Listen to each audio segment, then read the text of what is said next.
नमस्कार, कसे आहेत सगळे? मस्त मजेत ना? मजेतच असायला हवं. मी सुकन्या स्वागत करते तुमचं आजच्या एका नवीन व्हिडिओमध्ये. तर आज ना मी तुम्हाला माझं नाईट रुटीन शेअर करणार आहे. खूप दिवस झाला असं रुटीन व्लॉग शेअर केलेलं नाही आहे. जे काही डेली व्लॉग आहेत ते शेअर करत होते. सो म्हटलं चला आज मस्त असं तुमच्यासोबत नाईट रुटीन शेअर करूयात. तर सगळ्यात पहिल्यांदा काय करते माहिती आहे का, मी जेव्हा म्हणजे दुपारची रेस्ट घेतल्यानंतरनं जेव्हा फ्रेश वगैरे होते आणि नंतरनंच मग मी किचनमध्ये वगैरे जाते किंवा जी काही माझी कामं असतात ती करायला घेते. पहिलं फ्रेश होऊन घेते. नाहीतर काय होतं, कामं करायच्या नादातनं आपल्या लक्षात राहत नाही की आपण स्वतःला पण हे करायचं आहे म्हणून. आणि पहिल्यापासूनच रुटीन असं होतं माझं, जेव्हापासून म्हणजे व्हिडिओ शूट म्हणजे जेव्हा व्हिडिओ करायच्या आधीपासून पण मी हेच रुटीन माझं फॉलो करत होते की सकाळी उठल्यानंतरनं पण पहिल्यांदा आरशासमोर जाऊन आपले केस प्रॉपर विंचरायचे नाही, फक्त पुढचं जे काय आहे ते विंचरून घ्यायचं आणि मग तयार व्हायचं आणि मग किचनमध्ये जायचं. अजूनसुद्धा तेच फॉलो करते मी आणि इथून पुढं पण तेच फॉलो करणार. संध्याकाळचं पण सेम तसंच असतं. झोपेतून उठल्यानंतरनं पहिली फ्रेश होते, त्याच्यानंतरनं आवरते आणि मगच जे काही काम करायचं असेल ते करून घेते. कधी कधी चहा प्यायची जर जास्तच इच्छा झाली ना, तरच मग मी जास्त मग आहे तशी किचनमध्ये जाते. आणि आता मला व्हिडिओ शूट करायचा असतो, सो मला त्याच्यामुळे तयार होणं खूप गरजेचं वाटतं, म्हणून मी पहिलं स्वतः आवरून घेते आणि नंतर मग व्हिडिओ शूट करायला घेते. तर आता आवरून घेतलं की लगेच मी माझ्यासाठी चहा ठेवला. आणि हो, आधीच सांगते म्हणजे आज थोडंसं वेगळं केलं की कॉल वगैरे चालू होतं ना, त्याच्यामुळे लगेच मी झाडू वगैरे मारून घेतलं. बोलत बोलत म्हटलं बसायला नको, नाही तर एकदा का बसून राहिलं ना की मग संध्याकाळच्या कामांना खूप जास्त उशीर होतो. हे असं रोजचंच रुटीन असतं, ह्याच्यामध्ये काही बदल होत नाही. झाला तर थोडाफार बदल होतो वेळेचा, म्हणजे कधी लवकर आवरतं कधी उशीर आवरतं, नाही तर रोजचं हेच रुटीन असतं. आवरायचं, किचनमध्ये यायचं, चहा वगैरे घ्यायचा, नंतर सगळ्या लाईट्स वगैरे ऑफ करायच्या आणि मग जे काय बाकीचं काम असेल ते करून घ्यायचं. म्हणजे किचनमधलं तर तेवढं होतंच. आणि जेव्हा मग जेवण बनवायचं आहे तेव्हा मग मी किचनमध्ये येते संध्याकाळी. इथे रात्रीची भाकरी शिल्लक राहिली होती, मग ती पण टाकूनच द्यावी लागली, कारण शिळं पण कोण खात नाही आणि वास येतो जरासा भाकरीला. आता इथं सगळ्या खिडक्या वगैरे ओपन करून घेते. संध्याकाळच्या वेळेला खूप छान हवा येते. आज ना लवकरच आवरलं होतं माझं. आणि मी तुम्हाला लास्ट टाईम सांगितलं होतं ना की मच्छर घरामध्ये येतात, त्यामुळे संध्याकाळची विंडो मी जरा वेळ बंदच ठेवते, म्हणजे 6च्या नंतरनं बंदच ठेवते. पण आता 7 वाजले तरी दिवस असा मावळत नाही, म्हणजे पूर्ण उजेडच उजेड असतो. सो म्हटलं असं बसून घ्यावं. माझी खूप इच्छा होती, मला अशाच वातावरणामध्ये माझं घर घ्यायचं होतं आणि ह्यांची पण तीच इच्छा होती. मला मोकळं वातावरण हवं होतं, कारण आपण लहानपणापासून गावाकडेच आपला म्हणजे नाही का सगळं झालेलं, आणि इकडं आल्यानंतर सिटीमध्ये असं कोंडल्यासारखं वाटत होतं. म्हणून मी ह्यांना बोलले होते की निसर्गरम्य वातावरणामध्ये आपण आपलं घर घ्यायचं. आणि खूप भारी वाटतं की जसं वाटत होतं तशा सगळ्या इच्छा पूर्ण पण झाल्या. खूप म्हणजे घराच्या पाठीमागंच डोंगर आहे ना, सो एवढी हवा असते. मच्छरचं आधी नव्हते, पण आत्ता कुठून येत आहेत काय माहिती. पण बाकीच्या सगळ्या गोष्टी अगदी व्यवस्थित आहे, तिथं काहीच प्रॉब्लेम नाही आहे. हवेचा नाही किंवा उन्हाचा नाही आहे किंवा घरात जे आपलं जे व्हेंटिलेशन पाहिजे ना त्याचं नाही आहे. सगळं एकदम प्रॉपर हवं तसं भेटले. तुम्हाला सांगते मी, ही तुम्हाला माहीत नसेल कदाचित, चौराई देवी म्हणून इथलं एकदम जागृत म्हणतो ना देवस्थान आहे तसं. म्हणजे आपल्या गावाकडचं मी सांगते, तर आमच्या इकडे हनुमानाचं मंदिर आहे किंवा कडजूबाई आहे आमच्याकडं. तसंच ना इथली गावदेवी म्हणून चौराई देवी खूप प्रसिद्ध आहे. खूप लांबून लांबून लोक इथं दर्शनासाठी येतात. आज व्हिडिओच्या माध्यमातून मी तुमचं आवर्जून दर्शन करून दिलं. खूप कष्ट घेतलेत बरं का मी हे व्हिडिओ शूट करायला, कारण ते काही दिसत नव्हतं. तुम्ही नक्की दर्शन घ्या, कारण खरंच म्हणतात हे की खूप नवसाला पावणारी देवी आहे म्हणून. अजूनपर्यंत तर मी त्याच्याकडं काय मागितलेलं नाही, कारण माझी अजून तशी मागायची वेळच नाही आलेली. म्हणजे वेळ म्हणण्यापेक्षा मी कधीच असं कुठल्या देवाला म्हणत नाही की मला हे दे. फक्त मी म्हणते की शरीर चांगलं ठेव आणि कष्ट करण्याची ताकद दे, बस एवढे. ह्याच्या पलीकडे आतापर्यंत मी कधीच म्हटलं नाही की माझं असं होऊ देत किंवा माझं तसं होऊ देत. तोपर्यंत इकडे मस्त कॉफी पण झालेली होती, म्हणजे दूध उकळून घेतलं, त्याच्यामध्ये साखर टाकली होती. आणि बऱ्याच जणांना प्रश्न पडलेला की मी डायरेक्टली कॉफी घेते का विदाऊट शुगर. नाही बाबा, मला ते पॉसिबलच नाही आहे. एवढी स्ट्रॉंग कॉफी तर मी माझ्या लाईफमध्ये कधी घेऊच शकत नाही. काय करते, दुधामध्ये पहिली साखर हे करून घेते आणि त्याच्यानंतरनं मग कॉफी घेते मी. तर छान सनसेटचा व्ह्यू बघत बघत कॉफी एन्जॉय केली. आणि माझा बोका लगेच कॉफीवरती येऊन टपकला होता, त्याला पण थोडीशी दिली आणि मग मी पण कॉफी पिऊन घेतली. आणि त्याच्यानंतरनं म्हणजे काय भांडी होती ना घासली, म्हणजे दुपारची जी काही भांडी असतात ना ती मग मी संध्याकाळचा चहा झाल्यानंतरनं सगळंच एकत्र घासून घेते. आणि हे आज ऑफिसवरून लवकर आले होते, सो मग कॉफीचं भांडं तसंच ठेवलं होतं. म्हटलं आल्यानंतरनं त्यांना पण त्याच्यामध्येच कॉफी करून देता येईल, कारण डबल डबल भांडी भरवायला नकोत म्हणून.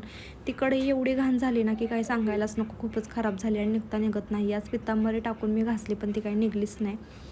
तर इथे मग संध्याकाळची दिवाबत्ती करायला घेतली. आता झाडू वगैरे मारून झालं, सगळ्या लाईट्स वगैरे ऑन करून घेतल्या, मेन डोर ओपन केलं आणि त्याच्यानंतरनं मग मी दिवाबत्ती करायला घेतली. सकाळी आणि संध्याकाळी अर्ध्या तासासाठी 2 टाईम माझं सेफ्टी डोर जे काय म्हणजे जे मेन डोर आहे ना ते ओपन असतं, बाकी इतर वेळी मग बंदच ठेवते मी. कापूरदानी घरात आल्यापासून ना रोजच तिचा वापर होतो आणि खरंच सांगते घरातलं वातावरण एवढं फ्रेश होतं ना कापूरदानी लावल्यानंतर ना, तो कापराचा वास खूप छान वाटतं.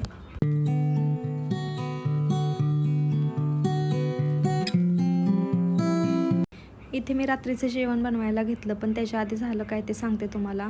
अचानक हे आले आणि म्हटलं की चला आपण आज भाजी आणायला तिकडं उरसे गावात जातात, तिकडं म्हटलं ना मी भाजी स्वस्त भेटते आणि हो नाही करत फायनल प्लॅन ठरलाच की जाऊयात म्हणून. मग आम्ही गेलो आणि आम्ही ना आज शेवग्याची शेंगाणे भाकरी बनवणार होते आणि भात. आणि हे बोलले की नको आता हे काय बनवत बसू, तो फक्त खिचडी भात बनव. आणि चला म्हटलं हे बोलले तर आपण बनवूनच टाकूयात. ही सासूबाईंनी दिलेली चटणी आहे ती आज मी भातामध्ये टाकणार आहे. आणि अशा वस्तूंचा वास घ्यायला ना मला खूप जास्त आवडतं, कारण ना ह्या चटणीचा पण इतका छान वास येतो आहे ना, तसंच लोणच्याचा पण इतका छान वास येत होता ना की काय सांगायला सांगू. खूप भारी वाटतं असं वास घ्यायला, तर म्हणजे खाण्याच्या आधीच वासावरून कळून जातं की हा हे सगळं छानच होणार आहे म्हणून. कांदा टोमॅटो हे सगळं भाजून घेतलं, मसाले टाकले आणि त्याच्यानंतर मग तांदूळ टाकले, मीठ टाकलं आणि भरभरून कोथिंबीर टाकली, कारण जास्त कोथिंबीर लागते मला खिचडी भातामध्ये. चिकन मसाला ॲड केला.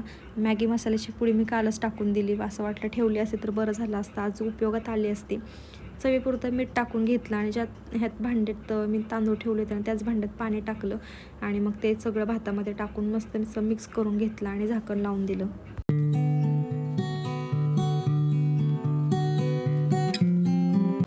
भाजी भाकरी जर बनवत बसायचं म्हटलं ना तर मला खूप वेळ लागला असता. म्हणजे मी 9 वाजता जेवण बनवायला घेतलं होतं, म्हणजे भात टाकायला.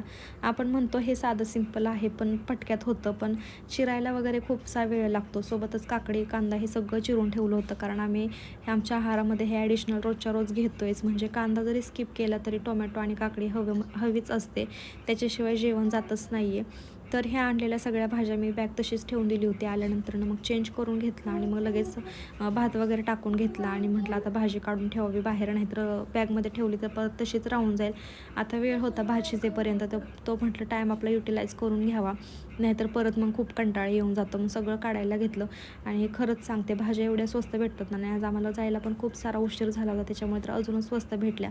इथं आम्ही जिथं राहतो ना तिथं भाज्या एवढ्या महाग भेटतात ना, मी खरंच सांगते तुम्हाला, म्हणजे 20 रुपये 30 रुपये पावशेर. हां, सगळीकडेच भाज्यांचे दर आत्ता वाढलेले आहेत, पण भाजी पण त्या मानाने एवढी फ्रेश भेटत नाही. कधी भेटते कधी भेटत पण नाही. सो मग आम्ही तिकडेच गेलो आणि टोमॅटो तर एवढे छान भेटले ना, मला वाटते 15 दिवस तरी मला टोमॅटोचं टेन्शन नाही आहे. 30 रुपयाला 2 किलो अशा दराने मी आज टोमॅटो घेऊन आले आणि टोमॅटो पण खूप छान आहेत. म्हणजे एकदम कडक होते, पण थोडेसे आंबट लागत आहेत. पण म्हटलं भाजी वगैरे केली ना तर खूप जास्त टेस्टी होईल. तुम्हाला आवडते का टोमॅटोची चटणी आणि चपाती आवडते का भाकरी आवडते नक्की कमेंटमध्ये सांगा. मला तर भाकरीच जास्त आवडते आणि मी नक्की करणार पण आहे. एवढ्या शेवग्याच्या शेंगा दिसत आहेत ना, ते तुम्हाला फक्त मला 10 रुपयांना भेटले आणि कोबी ना एवढे मागं लागले होते की तुम्ही घ्या. काकडी पण तसंच आणि हे पण कोबी पण सेम तसंच. आणि इथं गेलो ना आम्ही तर 30 रुपये पावशेर, 40 रुपयाला अर्धा किलो अशी काकडी देतात आम्हाला. पण जाऊ देत म्हटलं, एवढं स्वस्त भेटते तर आपण तिकडेच जाऊयात. आणि काय होतं, वेळेमुळं सगळ्या गोष्टी राहून जातात, वेळ नसतो, कधी असं होऊन जातं. एवढा सगळा भाजीपाला आणला, आता तो सगळा भरून पण ठेवायचा होता. तोपर्यंत माझा भात पण छान असा शिजला होता आणि धनुषी लुडबुड चालली होती की मम्मी चिकट भात खायचा आहे म्हणून. आणि खास त्याच्यासाठी पण हे जेवण परिपूर्ण झालं, कारण तो तब्येत बरी असल्यामुळे काही सकाळपासून व्यवस्थित खाल्लेलं पण नव्हतं. म्हटलं तो खाईल आणि जेव्हा सारखे त्याला आठवण येते मम्मी चिकट भात खायचा आहे म्हणून. आणि जेव्हा ह्यांचं ऑफिसमधून कॉल येतो ना, धनुष तू जेवण केलंस का, काय खाल्लं असतं, त्यांना सांगतो मी चिकट भात खाल्ला म्हणून. खाल्ला नसला तरी पण सांगतो मी खाल्ला म्हणून. तर इथे मस्त असा भात तयार झाला होता. कांदा काकडी टोमॅटो असं ताट मस्त सजलेलं असेल ना तर जेवणाची पण खूप छान इच्छा होते. मला ना काकडी खायला पहिली अजिबात आवडत नव्हती, पण आता मी स्वतःसाठी नाही तर माझ्या स्किनसाठी खायला सुरुवात केली. म्हटलं तेवढं तरी लक्ष आपण देऊयात. बाकीच्या गोष्टी आपण असं काय करत नाही, महागडे प्रोडक्ट्स काय वापरत नाही आहे. सो म्हटलं नॅचरल जे काय आहे ते खायला काय आपल्याला हरकत आहे. सो मग मी ॲडिशनल काकडी खायला सुरुवात केलेली आहे. मला असं सॅलड वगैरे अजिबात आवडत नव्हतं, पण ठीक आहे म्हटलं आपल्या हेल्थसाठी चांगलं आहे, प्लस स्किनसाठी पण काकडी खूप छान आहे. सो मग ॲडिशनल म्हणजे ते घेतलं आहारामध्ये. इथे मस्त अशी ताटं तयार केली. तुम्ही पण या आमच्यासोबत नक्की जेवण करायला. जेवण करून झालं आणि लगेच मी किचनमध्ये आले, म्हणजे भांडी वगैरे घासून घेतली. भांडी पण जाळी भरून पडली होती आता छोटासा स्वयंपाक होता पण मोठी भांडी असणारच. पण मग सगळी पहिली भांडी क्लीन करून घेतली आणि लगेच मग मी किचन ट्रॉली वगैरे आहेत ना त्या क्लीन करायला घेतल्या. एवढी धूळ बसली होती ना काय सांगू तुम्हाला. गेले 4-5 दिवस झाले मी पुसलेलंच नव्हतं. सो म्हटलं आता क्लीन करून घेऊयात आणि ह्या वाईप्स ना फर्निचरसाठी एकदम ओके आहेत. म्हणजे मी तर 100% देईन की खरंच खूप छान आहेत म्हणून. एकदा का पाण्यामध्ये भिजवून घेतलं तर आरामात किती पण वेळ चालतात हे. आणि धूळ जर जास्त असेल तर मग पाण्यामध्ये वॉश करून घ्यावं लागतं. पण मी हे जे 3 कप्पे दिसत आहेत त्याला एकच वापरलं. परत दुसऱ्याला दुसरं घेतलं, तिसऱ्याला तिसरं असं करून मग क्लिनिंग करून घेतले. आणि जास्तीत जास्त हँडल खराब होतात किंवा जे बाकीचं आहे ना त्याच्यावरती पण बरीचशी धूळ बसते. पण क्लीन केल्यानंतर ना ते एवढं चकाचक दिसतं ना असं वाटतं की नुसतं बघतच राहावं म्हणून. आणि मी तर जातेच बाबा संध्याकाळी किचन क्लीन झाल्यानंतर 4-5 वेळा जाते. आणि जी लाईट आहे ना मिडलवाली ती लावून कितीच वेळा मी किचन बघत बसते. कधी कधी वाटतं की माझीच दृष्ट लागेल का काय असं वाटतं कधी कधी मला. इथे छान असं किचन पण क्लीन करून घेते.